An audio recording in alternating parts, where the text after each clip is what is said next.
of knowing. All right, man. Welcome to CRROW777 live stream. I didn't make the image because I have my dog down at the beach, but I think we're actually on episode 22, something like that. Anyhow, welcome, Jason. Indeed, we are on episode 22, and good afternoon. It's a beautiful day here, and I understand a beautiful day there as well. Hot and sticky, and it rained last night, which is a good thing. We've got very little rain, but when it rains here under these conditions, the plants, flowers, wildlife, just everything explodes. Well, we always have hot and sticky because, well, it's frickin' Louisiana, man. Well, here's one for you. So I took Blix 2 days ago down to the beach, and washed up at mean high tide was an inflated dead pufferfish. I have never seen a pufferfish since I was 5 years old. You know, I've seen everything that's here, never a puffer. I saw them in Japan and other places, Hawaii, but there was actually a pufferfish washed up on the beach. Couldn't believe it. I don't know if I've ever seen one of those. I've seen starfish, jellyfish. Don't think I ever got to the puffers. I pushed it up above the mean high water mark because it was almost dry, so maybe I'll hang it up somewhere. It's a little bit morbid, but anyhow. So before we get into the topic at hand, we've decided that it sounds like a good time to do another Q&A show. It's always nice to do these because we get to kind of get a feel of where everybody's at and what they're thinking about and what they give a crap about and all that good stuff. So we are going to do another Q&A episode sometime in the next couple recordings. But there's a couple things we just want to lay down with it. First of all, it is CRROW777submissions@gmail.com. That is the email address to send in your questions. CRROW777submissions@gmail.com. Rose can put that in the chat room for the assistance of the others. But Rose actually runs all that. So here's the 3 rules we would like to lay down. Rose will select the best questions to fit the episode length because sometimes it doesn't always work the best. 2, keep your questions succinct because Rose will edit it down so that Crow and myself only see the final compilation. Because there are few people, now to be fair, most people are just, they're cool about it. They just ask the questions. But there have been a few folks who have written us War and Peace, and it's just insane to get through it and try and figure out what the actual freaking question is. So please, just ask your question. If you need a little context, no worries. And the 3rd thing, please put the question in the form of a question so we know what's being asked. That's also happened a few times. And this is not everybody, of course. This is just like the few things that's like, what the hell is going on? What is this person trying to say? So anyway, there it is. Yeah, the main point is the amount of correspondence we get is a lot every day. And when we do this, sometimes it's overwhelming. So just be cool. Make sure it's a question that we can recognize. Don't write us War and Peace because we just don't have time to deal. Rose will organize what can make it on the air if we get way too much.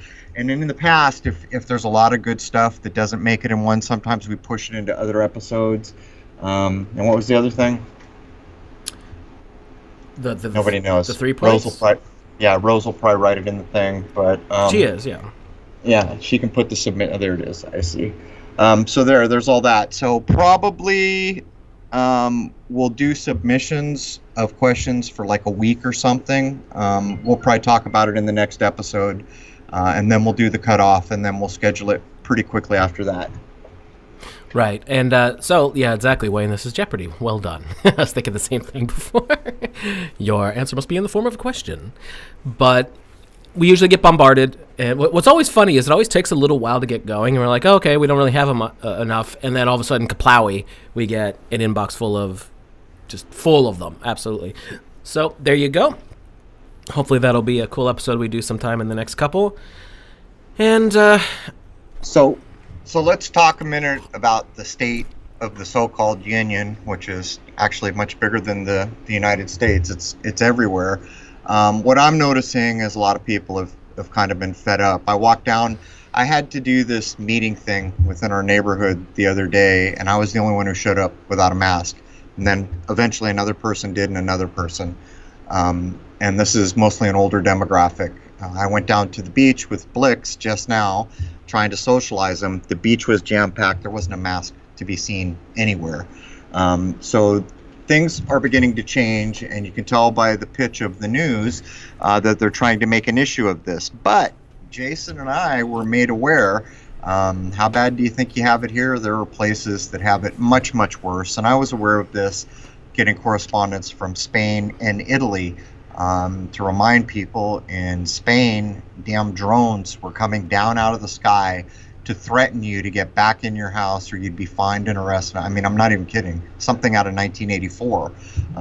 Italy was having similar things, although we do have reason to believe there was a lot of pushback from the populace in Italy that wasn't covered. But you want to jump in with what we were shown, Jason? Yeah, I'm looking for the email because I didn't pull it up ahead of time. So tell everybody about Blix for a moment while I find this. Well, I'll go back to the point. So Jason's digging up an email we got from a follower in Panama, and as you go through this email, there was an incident that he was covering, which I guess I won't name, and there were pictures of the incident which had to do with his industry. So as it went on, he began to describe what was going on there, and my jaw dropped. I mean, it was well beyond 1984. Are you planning on actually referencing the email on the air, Jason? Yeah, I actually spoke to the person again, and he said it was cool. So, okay, got it. I have been enjoying listening to the shows. I am probably the only listener you have in Panama. I work as a Panama Canal pilot, and on the 24th, we had a major event. A 100-year-old bridge was taken out by a ship. There was an equipment failure. The rudder struck at 20 right. It needed to be 20 degrees port. He wasn't the pilot. The situation here in Panama is dire. We are the most restricted country in the whole world. We are locked down hard. The World Health Organization seems to be running the show here. We can only go out 2 to 3 times a week for 2 hours based on your ID number. And he tells me what his number is and how that works. So men and women have to go out on different days. Women go out on Mondays, Wednesdays, and Fridays. Restaurants are only open for takeout or delivery. No church services are allowed at all. Hint, hint, hint. Go ahead. Failure to comply can lead to prison or heavy fines up to, get this, $100,000. And that's not Canadian pesos, folks. That's some serious stuff. Masks are required. Temperature checks are everywhere. A major grocery store has facial recognition screens with temperature checks. Crazy Orwellian nightmare. The airport is closed. No travel is allowed at all except special humanitarian flights to the United States. Everyone is leaving. There's a flight about once a week. Otherwise, nothing. Yachts are not allowed to leave the country. Also, no private, non-commercial boats can go out fishing. It is not allowed. Total dictatorship. I'll skip this last part since that's a personal part. But anyway, Right. That is some serious shit. That's a first-hand account, but let's think about what we know about Panama, and let's go ahead and go to the cause. Let's call the cause what the cause is. The cause is media, news, and information and music. That's the cause that has removed culture and put the mindset in place for all this to go down. Recently, there was a Tom Cruise movie, I think it's Tom Cruise, where he's like taken on by the CIA, and part of it is he's flying into Panama to move drugs, and Noriega's in the scene. Well, here's something. When I was in the Marine Corps, there were people who had not been in that long that I was actually in platoons and battalions with that actually were in Panama when things happened. The stories were unbelievable to the point where you realize what happened in Panama. It's a theater of war like anything else, but there were stories about, when you're in training in the Marine Corps, they'll train you like on a 50 caliber machine gun, but you'll be told the rules. And yeah, it sounds ridiculous, but there's rules. You can't take a 50 caliber machine gun. And by the way, you can look online, the size of the bullets. The bullets are huge, but you can't shoot those at people. That's against the Geneva Conventions. You can't shoot it at light vehicles. There's rules on a heavy machine gun, what you can shoot it at. And I knew people who were right there, directed to guard bridges, who were told not to follow those rules, using 50 calibers on VWs and things like that. And that's the story of Panama. You may remember back in the news that supposedly Noriega was locked up in his compound. So what they did is they blasted AC/DC and Metallica at him. That was the first time you ever heard these kinds of things. But that was all going in Panama. So I'm just setting the stage, because what happened back then is what allows for now. And people should think about these things, because you've got to imagine, if rights keep getting snatched at the level they are, that's the kind of thing they'd like to see everywhere, right? I mean, that's the way I interpret it, Jason. Yeah, of course. Now, on the opposite end of the spectrum, there are some countries where pretty much nothing's been going on, despite this supposedly being a worldwide issue. Sweden's one of them. I think Switzerland's another. Well, I should make I kept saying Switzerland because I had it in my mind. It was where the Seed Corporation was, because we were doing research based on what the Australian gentleman told us. But from what I understand, I still haven't double checked this. The idea in Sweden was that they weren't going to wear masks. They were going to do what they were calling herd immunity. As far as I know, Sweden's still a country and still on the map. So nothing catastrophic happened, and apparently in Switzerland, the rules were very lax compared to everywhere else. Yep, Sweden. I'm just finding a list here. Sweden is one of them. Let's see who else. South Korea, Turkmenistan. Wow, that's surprising. South Korea. It says South Korea was one of the worst hit nations during the early stages of blah, blah, blah, but has remained to be one of the few that's managed to keep the situation under control without a lockdown. The country followed the strategy of aggressive testing, contact tracing, and isolation. BS. Please. Turkmenistan. Let's see. Let's run down the list here. Tajikistan. I'm guessing these are all small Eastern European countries. And that's it, apparently. Yeah, it's a bit much. So we basically shut down the world economy. Here's something I just heard. God, where did I hear it? Someone was reporting, I don't even remember where the source was at this point, that the stats from Yelp show that 41% of small businesses in the United States have closed their doors permanently as a result of the measures that have been taken here.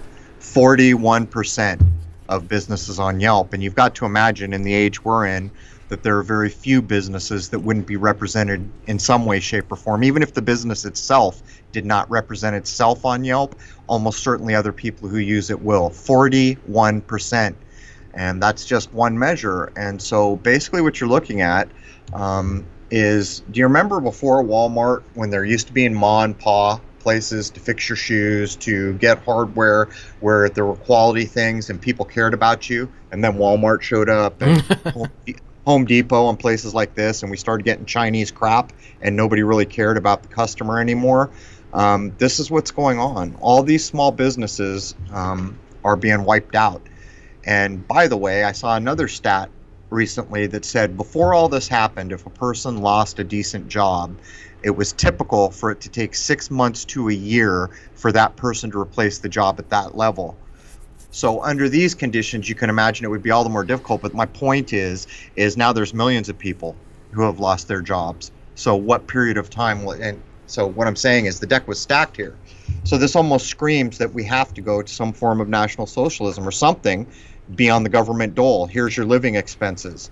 Almost makes you wonder why taxes were ever needed if you can write a check to every human being in our country. It's beyond, logic has fled the scene, particularly when you have examples like Sweden that didn't do a lot of what the rest of the world apparently did do, which is resulting in basically at least half of small businesses being decimated, and Lord knows how many individuals put out of work. Well, I'll share a little bit of what I was talking to my buddy Eric DeLion, who lives in the New Orleans area.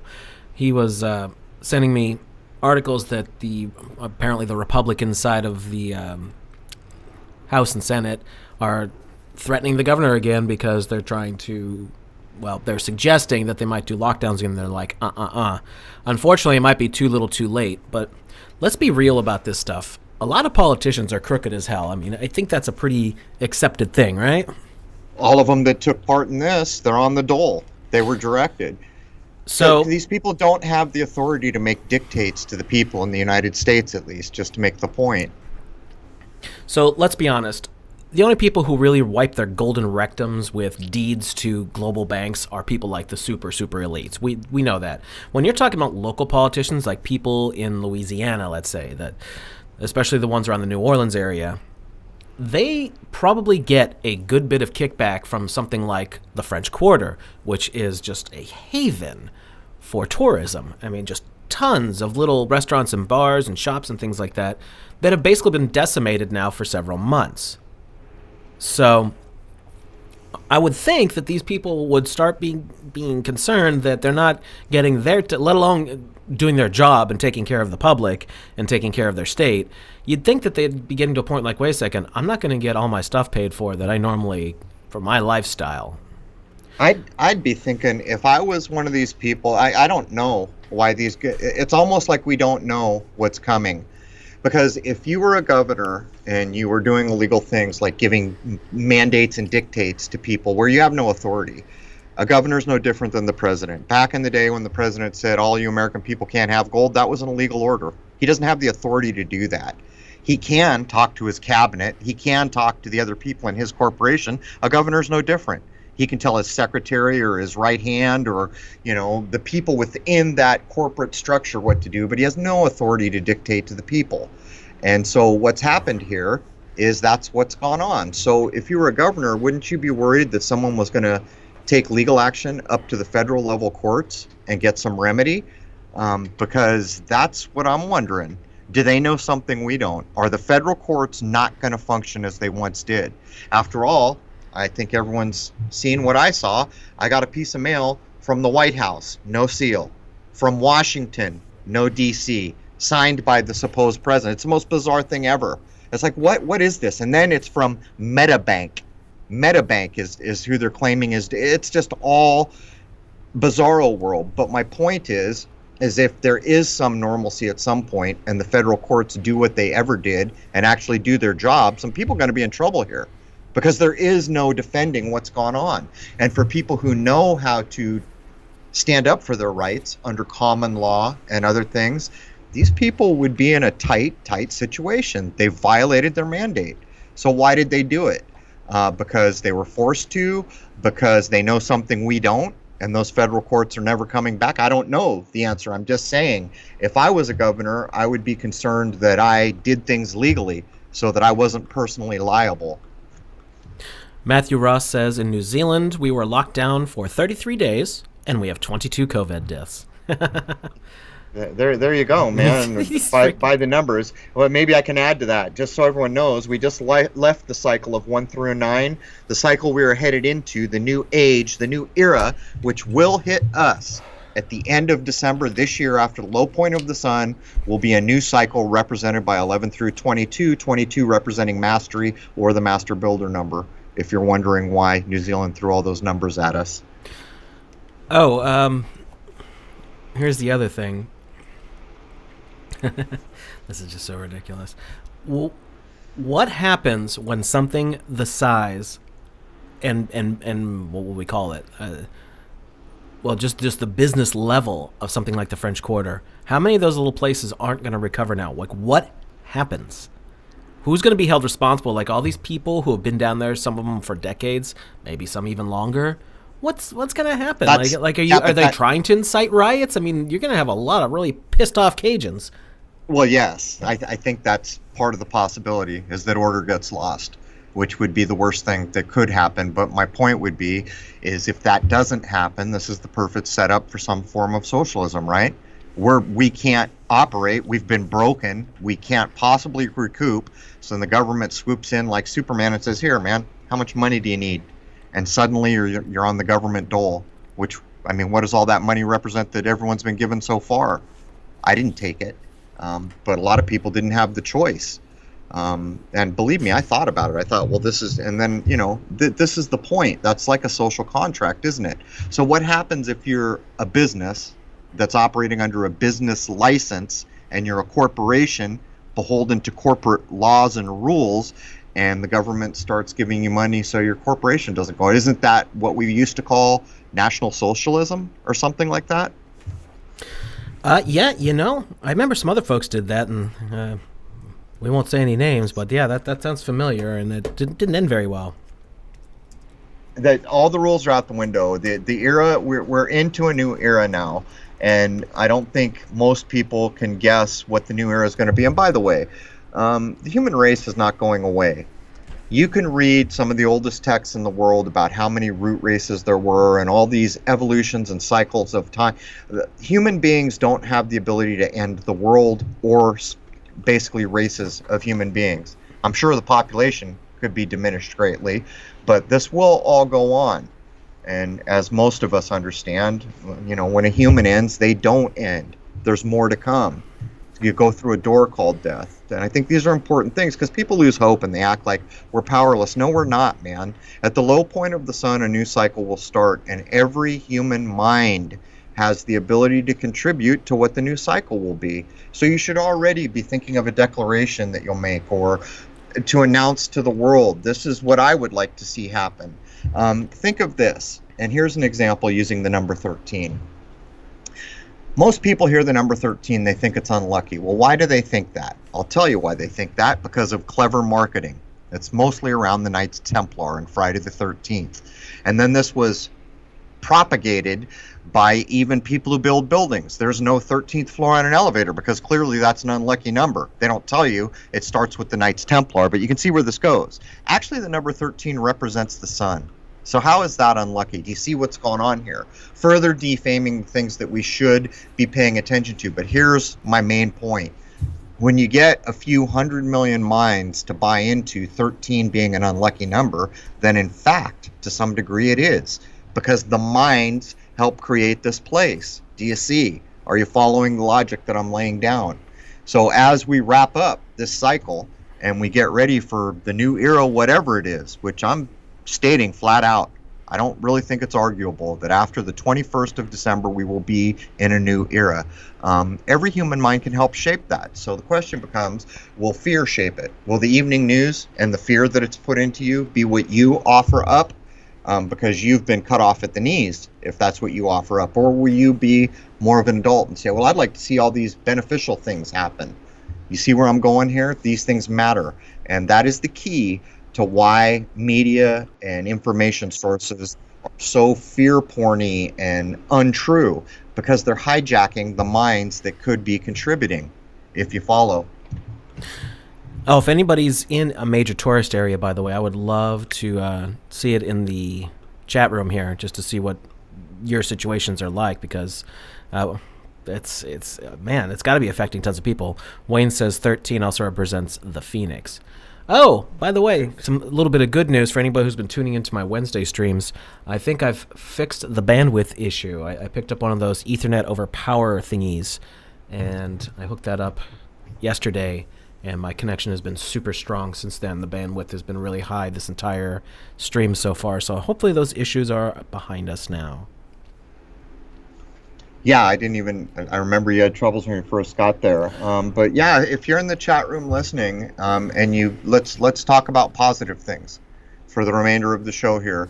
If you've seen positive improvements in your area, post them in the chat room so we can cover them. And that's actual real news. We could call it news because it's a real human being with a real observation and no agenda, just basically reporting what they saw. That's the way the world used to be at some point, I would imagine. But it's kind of ironic when we have a tiny little show like this and our chat room is the only thing that really represents real reporting of any kind.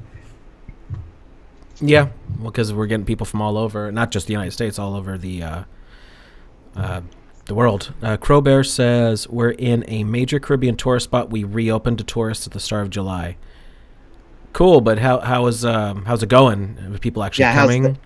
How's the masks and stuff like that? Because really, if you think about it, there's your social contract.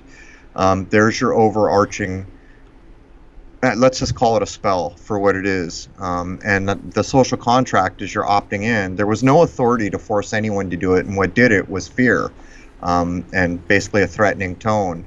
So I think that's a really good measure. Like when I walked down to the beach today and no one had one on. And not only that, Blix is the type of dog that has to be socialized because he's very nervous around people he hasn't seen. So I asked each group, can I walk up to you with my dog so he can get used and know people are okay? And every single group said, yeah, bring him over. They wanted to touch him. And, so I was socially, that's a big step forward. And that's even from a few days ago when I had to go to the meeting where I think everyone felt pressured to do the distancing thing. And I was the odd man out there, at least at the beginning.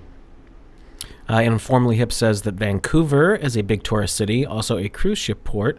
No cruise ships, no tourists, stay and play. Isn't Vancouver where they film a whole lot of stuff? They use Vancouver as a stand-in for other cities. Like, I seem to remember that was where the X-Files was filmed and a bunch of other stuff. You know what you just made me realize, Jason? So this means that no real films have been in production. Well, I guess that's not true, that now in the computer age, maybe films are being made in computers. But you would imagine production at the old level in the old way. In other words, like in 6 months from now, what new movies will be coming out? I can tell you from my buddy who works in the film industry, he does special effects and things like that here in New Orleans. He said that there's not a lot of filming going on. So, some stuff is getting shuffled around, but one thing he did tell me about this that I thought was very interesting is new measures are being put in. I forget which one of the Ding Dong Cops shows are shot in New Orleans, but one of his buddies works on it a lot, and they're implementing all these new dipshit measures with everyone's got to wear masks and all that, and they're all freaking out about it because it's too hot when you're doing that kind of work, when you're doing sets and effects. So, yeah, you're going to start having serious issues. So he said that the way they get the scripts, they barely have enough time to get everything done and ready and to actually do the real production part of it. And he said now with all these new measures, they're literally cutting them down to the wire, to the point that he's like, I don't even know how they're going to pull this off, kind of thing. So people should know that the American Disabilities Act provides for a reason why you don't have to do all this if you want a legal thing to stand on. And there's a card that's available. And by the way, Informally Hip, that looks exactly like Blix, just a very little Blix, a very small Blix. Let's see, we got a couple more people saying things to us. Informally Hip said, lots of masks here. That's still Vancouver. But with a huge Asian population, that's common, but it's worse now. Yep. Najib Bakat says, we are open again in Morocco, but about 35% of people are not wearing masks, but it's packed outside. Cheers to Morocco. I have heard that if you go out into what we call plazas in the West, I think you know what I mean, that you see very few cell phones and that there's a lot more human-to-human interaction in Morocco. Is that true, I would ask? Yeah. Informally Hip said that it's Hollywood North, huge production city. That's what I thought. Lots of things are filmed there just because it's a lot cheaper, and I'm pretty sure they just use it as a stand-in for other cities, if I'm not mistaken. Sue Finelli says, I've been talking to people about the masks. I've had some people take them off. I know David does that, our friend David Weiss. He's really big on that kind of thing. Billy Ray Valentine. I've done it twice with workers, but go ahead. Billy Ray Valentine, what's up, my friend? New York is opening up. I had a lot of fun yesterday. Most in the city are wearing masks. Many reasons for this. Yeah, well New York was the one that really got kicked in the balls. Well, New York City in all of this, Billy Ray, is always going to represent the epicenter. And so no matter what, appearances or realities will have to be stark. New York City represents a hell of a lot in all this. As a matter of fact, Billy Ray, I made some huge leaps forward about the sky clock, reading the 11th labor of Hercules, which is specifically encoded in the 9/11 that went down. It's the labor of Hercules where he has to go hint after the golden apples, if you're following my logic there. But New York City is always going to be under a lot of pressure. It's not just hard to live there, so close to so many people, but the example will always be made, whether it's real, implied, or otherwise, I would point out. Oh, by the way, apparently, and I'd completely forgotten about this, and I'm betting you did too, but Rose reminded me that in our episode on the Hurricane Harvey, we were talking about something. Rose, why don't you come over here and actually say what it is we said, because you're giving this back to me the other day. Like 2 days ago, you mentioned this. I don't Ladles and Jelly Spoons, the CRROW historian. Here she comes. What's that? I was introducing the CRROW historian. The CRROW historian. But this is really important. Yeah, let her get over here, and I'll let her. But apparently we were talking about situations on what's going to happen, what's the next level of kicking things up. Now, this would have been 2 years ago, I'm guessing, because we were still in our old place before we moved to the house that we just moved out of. So go ahead and fill it in. What were we saying? You were still at Guitar Center. Oh, yeah, I was. Yeah, it was around episode 76 when you were covering Hurricane Harvey and Hurricane Irma, and you're talking about weather modification, and that you just wouldn't be surprised if in order to create something that is across all races, genders, countries if they just went ahead and did a biological weapon. Now, obviously, we know that all of this is a hoax and that this isn't even a weapon at all, but the idea was there, some kind of biological situation. Right. Apparently, I'd logicked out that the concept of a biological could be a catch-all for the entire world. So if they want to be a true New World Order kind of nonsense, well, that's a thing that that doesn't discriminate, let's say, right? Well, to be fair, we had been looking at all the other SARS, West Nile, all that going on, that timeline that was occurring every 2 years. We were aware of that at the time. Mm-hmm. I remember talking about it for the simple reason that the press pool, see, all the images come from a press pool. I forget the right name of it, but it's the same press pool that provides all the images. All the images for Ebola were coded with this unnatural electric green, and that's why I remember all this. To this day, you can do searches to see the kind of Pavlovian electric green encoding in all the images, and that's the mind weapon, isn't it, being employed? So we knew that somehow they were going to tee up off all that. Yeah, it was just cool that we called it all the way back then that this kind of idea is what they were going to do. So how amusing. I'm happy that we thought that out ahead of time. Najib says, yes, you are correct, Crow. We have a lot more person-to-person interaction here. We are a very social people, but this whole charade has broken that a little bit. Yeah, I'm sorry to hear that, but cheers to Morocco, because I was impressed on more than one occasion. I saw, is it the Kasbah? Maybe I'm using that wrong. We call it a plaza here, basically the town center. And what I noticed is, oh my God, there's no cell phones in view. These people are talking to each other. There was not maybe hundreds of people, and I didn't see a single face glued to a screen. And I said, there's a place that still has some modicum of humanity. Do you know, about 7-8 years ago, I remember being in a Starbucks. This just totally popped in my head out of the blue. And there was this really beautiful redhead girl sitting next to me, and everybody else's head was buried in a phone. And I looked over and said almost exactly that. I was like, you know, isn't it crazy that we're in a coffee shop surrounded by people who are literally an arm's length away, and they're all buried in devices? So I said, hi, I'm going to talk to a human being for a moment. And she laughed and said, yep, you're right. That's actually one of the better pickup strategies I've heard in a while, because instantly you obviously have something in common, right? Well, she was very beautiful, so I didn't hold back saying hello. Jay's genre is watching says South Carolina is publicly going backwards, as in faux mandates that they admitted were unenforceable except under county by county ordinance. That's not even correct, but whatever. This is the worrisome part, and I'm not really that worried. We're going to be in a new era. Change is hard. That's where we are. We're leaving an old cycle. We're going into a new cycle. We're leaving an old age. We're going into a new age. And you could view this as the most exciting time that we could possibly be aware of in history. You're living it now. So if you focus on all the negative, which, I mean, Jason and I are kind of guilty. I was talking with Jason about that today. I've got to make some corrections about things I've said about the Zodiac for the simple reason that I was fixated on the underhanded things that I knew were involved instead of realizing the overarching truth that this is available to all of us. But anyhow, Jason, I don't even know where I was going with that. It's a Brave New World says, since the lockdown, my garden has been doing better than ever. Also, way more bugs and animals I see in my area. Also, I see less, almost no, chemtrails. So here's one for you. I don't know, did I say the flower story on the air? I don't think I did, Jason.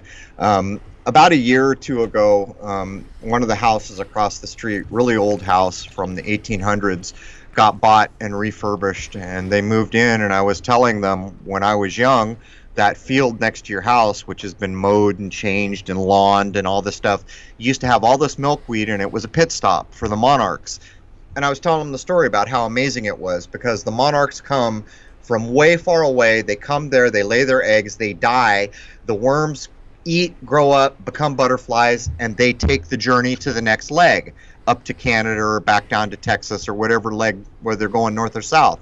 And I didn't think much of it. I knew they heard. But about 2 months ago, we noticed there was this whole 3/4 of an acre of beautiful northeastern wildflowers. It looked like a Renoir painting, literally. Everyone's pulling over on the street to see how beautiful this field is. So finally, I'm taking Blix over there to walk them in the field because I asked if I could, and they said, yeah.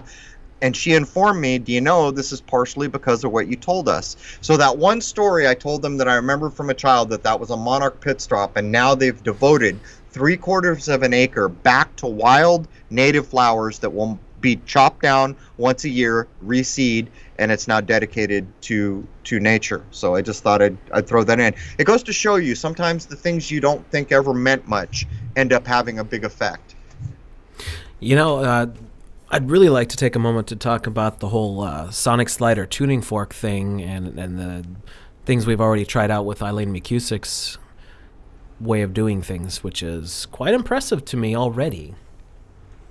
I saw a lot of people who were very impressed with it. Here's what I noticed. As soon as I got it, I put the thing they call the boot, so that little shower head looking thing that goes on the tail or the foot of the tuning fork. I hit it and I put it on my hairline, in between my ears, in between my eyes, up on my hairline, and instantly I could hear like my heartbeat, but it sounded squishy, like whick, whick, whick.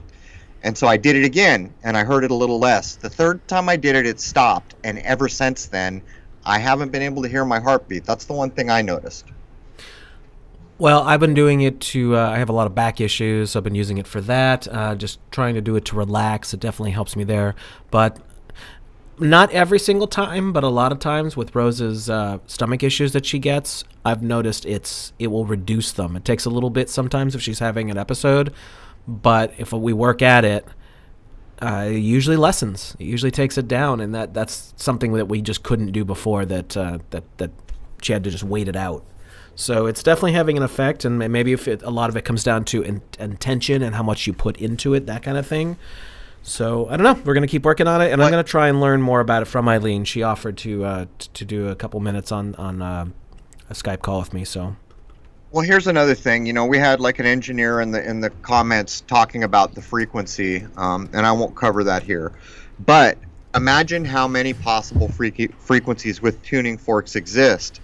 And so we're basically talking about what we found with one tuning fork with one frequency, right? So, you know, we're kind of like all these people we're having on with law and with sound. They're trailblazers. We're basically all babes in the wood figuring out this thing that we assume used to be well known at some period before. The information was temporarily lost. So what I'm pointing out is, can you imagine maybe 5 years from now touching base with some of these people to see how far they've gotten and what they've learned and what they've rediscovered? It's an exciting time if you set aside the evening news and all that negative fear porn nonsense. So let's see. How do we want to talk about that? I want to take what she's doing and expand it further. She's got so many phenomenal ideas, and by the way, if anybody's trying that and having success, I'd love to hear about it too. But I want to see what more can be done with this. It almost seems like it's a, is it fair to say, a lost science or a lost art? Yeah, hidden for sure. There are people who have remembered cymatics, I'm sure. As a matter of fact, I'm convinced that if there are those among us that are living way much more than we are, that cymatics is at play. So there's that. But for the rest of us, and I've said this so many times, how in the hell I can't go to Amazon and order a book with a complete cymatics map on both round and square plates of every frequency and its correlating number value in hertz? Why is that not available? And that tells you all you need to know. Because when you see cymatics, for those who don't know, what you're watching is magic. You're watching form be created simply from vibration, frequency. You're watching how form is created, and that's why it's hidden. And not only that, for those familiar with the original great work before it became secret society nonsense, when masters used to actually be working for the benefit to become higher human beings and to help others, one of the things that had to be done in the pursuit of the Philosopher's Stone was to make that medicine that cured everything. And by the way, cymatics plays into the great work. Oh, so absolutely. I mean, it's encoded in cathedrals and things like that. So that's the kind of stuff we definitely want to do more of. As a matter of fact, I have every intention once we get our house modifications done and I can get my garage cleaned out, I'm going to turn part of it into what would you call it, like a laboratory of sorts, where I can hook up the analog generator I got, get some plates, do all that kind of stuff. Just have a corner where I can do that work. And of course, I've got so much audio and video equipment, I can start filming it all. So we'll see what we come up with in the next couple of months. I think there's a whole field here that can be completely explored. That's pretty much been buried, I guess you would say, right? I mean, late 1800s, early 1900s, people were all into this kind of thing, and it's not just about Nikola Tesla. There are tons of people who are into this sort of thing until the Rockefellers came in and screwed it all up. Yeah, I would be very interested in doing another film on cymatics. Time will be our problem right now. Maybe at some point, pulling 3 shows the way we do, for me, it keeps me full time, but I've got so much going that I haven't really announced yet. But a cymatics movie would be a hell of a thing, just to, even if it did nothing more than get some things on the record. But I noticed that in all the cymatics things, you're lucky if you get told what frequency is making the pattern. There's so much more you could correlate out with what we know now. I'm just saying. Oh yeah, definitely. I mean I'm blanking on the guy's name. Chladni, however you pronounce it. Just trying to get the stuff from that book is how much was that thing going for? Was it hundreds or thousands of dollars? No, thousands. I saw a Chladni book go for $3,000, and it was a partial. And by the way, many of the images were not paired with the frequency that made them. So, has anybody done this work and put it out there? I mean, was he the only one? And how long ago was that? Remember when you were here and I had that hardback, the German dude who's supposed to, what's his name? I've forgotten his name. He's supposed to be the leader. And Simon, I read that frickin' dry book cover to cover, big old honking $200 hardback, and it tells you nothing that matters. And that's when I realized this guy's the authority. He's there to hide. He's there to hide how important this is. Right. That's okay. There's a new era coming, and I guarantee you human beings will come through this. Even if we got to go through 50 years of misery or whatever it is, human beings will come through this, and all these things we used to think are impossible are about to be possible. That's where we're headed. Well, I know our friend Benjamin Balderson's really into this stuff, so I'm going to, once I finally have the time and the space to hook all that stuff up, maybe he can help me out. But he's trying to do something very similar with cymatics. Yeah, I know a few people, but even just simply doing round plates and square plates and just filming each form and labeling it, and at the end of the movie presenting a catalog to at least get it started. Here's 200 frequencies, what they look like, and what frequency created them, the medium that was used, the plate that was used, all the things that are important. And think about this. What if someone went out to all the cathedrals and other places where those cymatic patterns were hidden in the architecture, and then they sat down with a tone generator and figured out what frequency was encoded into that cathedral? Now you're starting to know some things, aren't you? Someone took time to cut that into stone.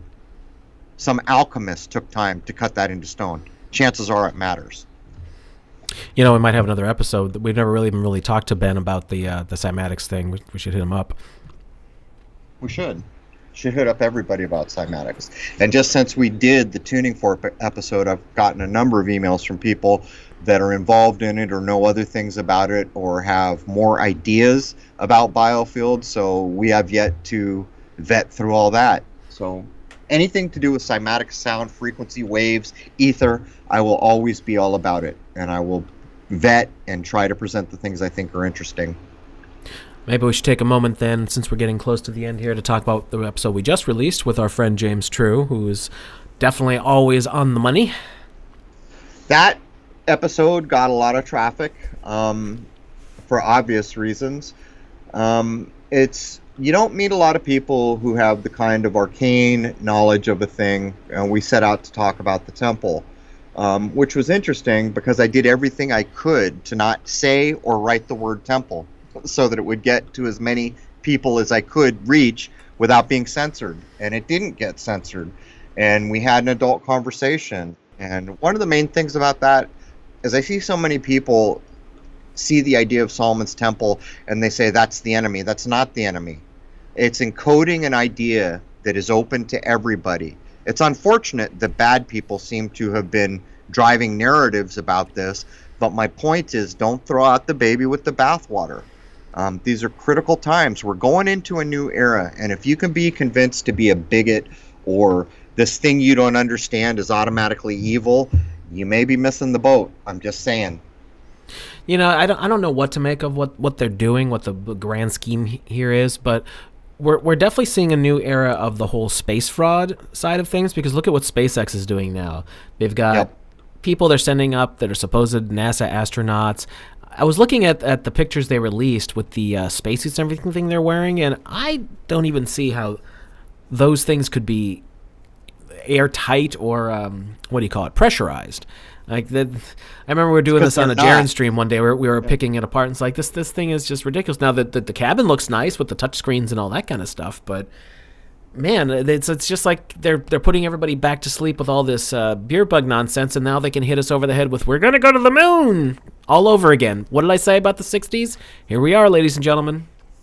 Yeah, we're playing a reciprocal version of what happened in the 60s. As I said recently, BLM is MLK backwards. B is the same numerical value as K, if you want it to be, which it is being used in this way. Jason commented, it's exactly what's going on. And as we also commented, we just got hosed this time because there's no good music. There's no good soundtrack to go with the nonsense. Yeah. But that is what's going on. And you got to wonder how much longer people's fantasies will drive their reality. I want space to be what they're telling me it is before they stop and actually have a true concern. Really, what is this place? Really, what is possible here? Really, where are we? Really, what is a map of this place? Really, what is a description of this place? Because that's an adult mind, isn't it? Not just, hey, all you idiots over there, here's a cup with a pill in it, go ahead and swallow that. Because that's the equivalent. You know, the adults in the room, we go, wait a minute, what is this pill? What are you handing me? Why should I swallow it? That's an adult. But, how much longer are we going to go down this road? I don't think we're going too much longer. I think as soon as we get into the new era, we're going to see some pretty astounding things. Maybe we could even take a moment to think about this. We had the 50s. Well, we had the 40s, which was, of course, the World War II, the huge shakeup and all that. So maybe that's our equivalent with September 11th. And then the 50s was like the sleepy time. Everybody went back to sleep. So we had I don't know if everybody would be said to be asleep during the 2000 teens, but it's definitely not what I would say is going on right now. But here we are. We're into the equivalent of a modern 1960s shakeup. What did we have? We had a president that a lot of people looked at that was going to change everything and do all this crazy stuff and all that.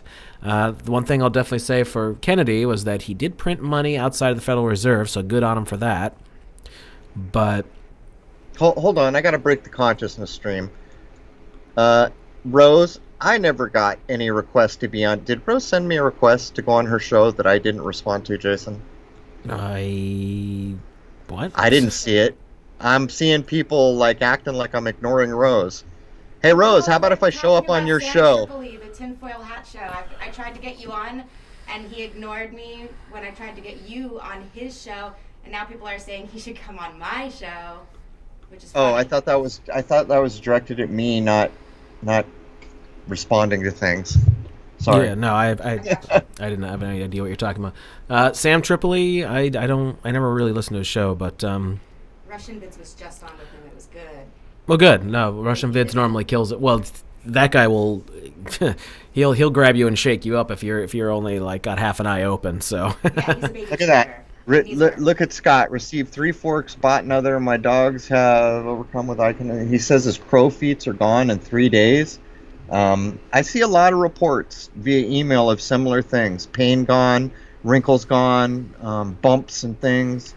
Oh, you talking about with the tuning forks? The tuning forks, yeah. The tuning forks, I assume, is what I'm looking at here. It's almost amazing. There's another part of this too, because your belief. If you're so into the fact that this is natural and this has all this potential, you're also getting the placebo effect, right? Your body is probably backing up that it wants to heal to this method, I would imagine. Yeah, well, the big thing I want to learn more about is She's saying things that you can release past trauma and things like that you're holding in. It's the kind of thing that there really isn't much else to deal with in that regard. And I really want to know more about that, because everybody, I don't care who you are, you've got stuff you're holding on to, whether you realize it or not, that are probably messing you up in some way, shape, or form. I still remember the first time I saw cymatics demonstrated with frequency in a plate. And I thought, man, that's so cool. And then I saw it again. I think I saw it with color sand. I thought that. And then all of a sudden it dawned on me, oh my God, I just witnessed form being created. I just saw the secrets of the universe made visible. It hit me like a ton of I never forgot it. But I saw it a number of times before that dawned on me, because I was too busy saying, oh, look, that's cool. Oh, look, now it looks like that. It took me a while to catch on. But once I did, I knew it was important. No, it's absolutely important. It's huge. I think the entire universe, no matter what it really is shaped like or whatever, I think it's all got to do with frequency. And I think some people have figured it out. I think if there was a Nikola Tesla, he had an idea. There's the guy that Wayne was mentioning before about John Hutchison. That dude was figuring it out. And yeah, anti-gravity can be done through electromagnetics. You're canceling things out, because I don't think gravity works the way they claim it is. I haven't thought that in a very long time. No, I mean, go back to Walter Russell. Listen to what I was saying and then compare it to what Russell said, which is a way more in-depth version of a man who claims to have been basically illumined for 39 days as he wrote down everything he was learning. There's a commonality to everything, how everything works. And when you go back to Dollard, and Dollard saying they don't teach you totally how electricity works, because if you understand that, you understand how it all works. Then go read Walter Russell, who's basically saying it's all the same. It's all going through the ether. All motion is spiral. This becomes that, and when you start to understand it at that level, you realize the level at which the modern era has covered over the things that matter most. But again, I will say, we're going into a new era, and in the same way, if I would have showed you a video in the 70s of a bulldog using a skateboard on a half pipe the way we do now, that would have been the most famous dog in the world, bar none. I'm just pointing out, get ready, because you're about to see human beings do things that would have been impossible in our minds a very short while ago. We're going into a new area. Even though we're under assault, we'll be okay. We'll get through this. Most of us. Some of us probably will not. I just sent you a question in Skype from someone, if you want to check that out for a moment before I put you on the spot. No, CRROW has not seen the second son recently to A Brave New World. He hasn't drug his scope out in a while. No, I don't think there's. I think what's going to happen is a sky clock marker on the 21st is going to bring us the Grand Conjunction, which is a marker ending an era and beginning another era. And not only that, everything that goes when the two big players plus Pluto, which was demoted, if you remember. Why was it demoted? So people would quit paying attention, because it had so much to do with 9/11. That's why they demoted it. It's the marker in the sky, and I can't predict what happens on that day, but I can tell you certainly we're going into a new era here. If you can look outside your window, it shouldn't be a mystery that the way we used to live just ended. Yeah, I think the Russell way of everything is probably accurate. I see people talking about that in the chat room. Hi, David. It'll change your life. Yeah, it'll change your life. Absolutely, and that's what we want to figure out more about. I just think there's so much to be learned here. As a matter of fact, if we can get it and we could do things that are repeatable and demonstratable, and I guess you'd say from the scientific method, the one that Michio Kaku says they don't bother using in theoretical physics, then we can start showing it as another way of healing yourself, of getting yourself better, and get people away from these damn pharmaceuticals. Well, there were recently doctors who stated outright that no pharmaceutical has cured anything in the way that we would accept healing to be healed of a thing. And what this comes down to is here. I'll put an exclamation point on what I just said for people who want to think about the older ideas. It used to be commonly claimed that all alchemists or natural science people who only did science within what nature will allow, what nature will teach, and what nature will allow, said it was well known for over a millennium that the human body is made up of oxygen, hydrogen, carbon, and 12 cell salts. What would our hospitals be if they adopted or went to verify that that's correct, first of all? Just as empty as they are now with the beer bug? Well, I'm just saying, man. Really? So you can tell me oxygen, hydrogen, carbon, and the 12 cell salts? I've been using the cell salts, saying it's amazing. I know. You got hair problems, it'll help thicken your hair. You got skin problems, they got a bio one where all 12 of them are together. But I had never read, and then I went and looked, and it was a common account that each natural scientist knew what I just said to be true. That's the claim. So if it is true, think about what we're saying. If that's true, then how does a drug have any place anywhere in anything? This foreign chemical, Here's a good way for us to end the show. Dark Glasses Woody is asking us, how would you mark the intent associated with rejecting the mainstream hoax? Verbal, written, ceremony, etc. I guess I'm not sure exactly what they're asking. The intent on the part of a person who's going to refuse to participate? Is that what we're getting at here, Jason? I do believe so. So basically you're looking at a person who's an adult, who wants to assess, can I say this thing I'm going to do I know to be correct? Like, we're going to have on a guy in a law series here Thursday who got a minor infraction, fine, and he wouldn't pay it because in his heart he knew it was wrong. And so he launched into teaching himself law. So what I would say about the intent of someone doing this is they've assessed it, they don't accept it to be correct, in their heart they know it to be wrong, and they're not interested in doing the wrong thing. That's what I would say. Well, it's going to be a social upheaval. Just, again, the 60s, it's going to be people standing up and going, no. Do you remember how legitimate people protested the Vietnam War when they started figuring out what the hell was really going on there? How much nonsense was going on, that it was just the military-industrial complex profiting, filling their own coffers? Screw that, man. It's going to be that kind of thing again. Human beings hate change because change is usually painful, and we fake like there is no change when we're happy, but the world is constantly changing. It's just unfortunate that right now we are in hyper change, or maybe it's fortunate. Maybe there are people listening to us right now that will wake up a year from now and have some amazing ability they never dreamed they'd possess. How about that for an idea in a new age where human consciousness is rising? But right now we're in hyper change, and hyper change is painful. And let me, as we close out, give you a different idea about 11. Consider 11 in this way. There's a cycle 1 through 9, and the reason that's the most basic cycle is because those are the only numbers we have, 1 through 9. There are no other numbers. There's a cipher called 0 that goes with it. So 9, in my view, is a completion of that cycle. 10 would represent the perfection and also the rollback to 1 in that cycle. The next cycle along is 11.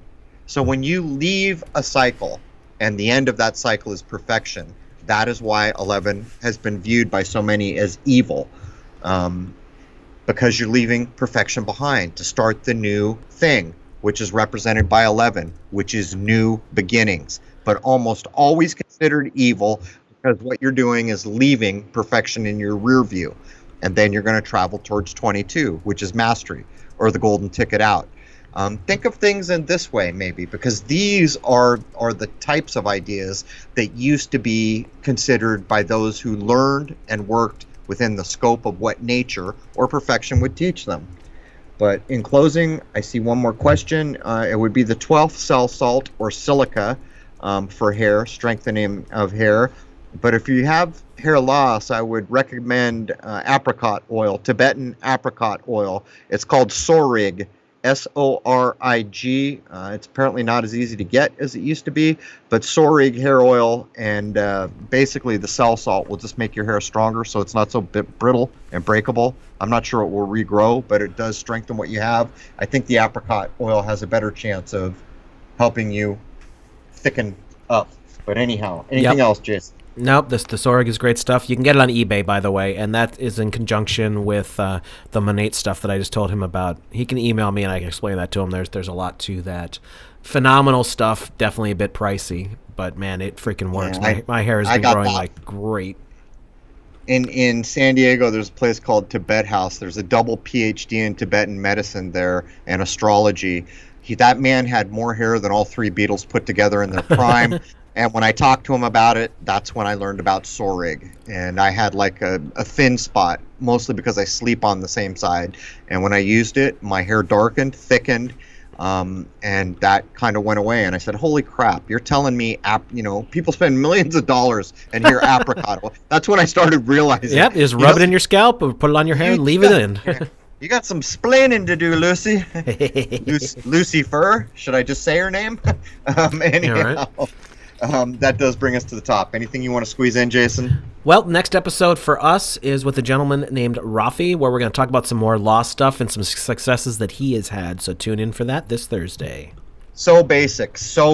We reiterate the same thing a lot of times in that episode, but so many people have listened to the law series that they're starting to boil it down to very basic things you can do to get away from nonsense. Other than that, we're going to do the Q&A episode. I'm assuming Rose, I know she did, posted the email to use. Just be brief, make sure your question's a question, and don't get crazy all over it, okay? We got to get through hundreds of these things, so do what you know to be right. Anyways, that brings, I think, what we're calling 22 to a close, and we'll see y'all on Thursday. And by the way, there's going to be a big correction episode about the Zodiac from yours truly, Crow. I was correct. The Zodiac was changed, but I was unhelpful in the way I portrayed it. I've had an epiphany, and I'll cut to the chase. The 12 signs we have are the 12 signs to use, and I know why now. But I'll cover that on a 0.5 episode this Saturday. There it is, man. Cheers.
Belief is the enemy of knowing.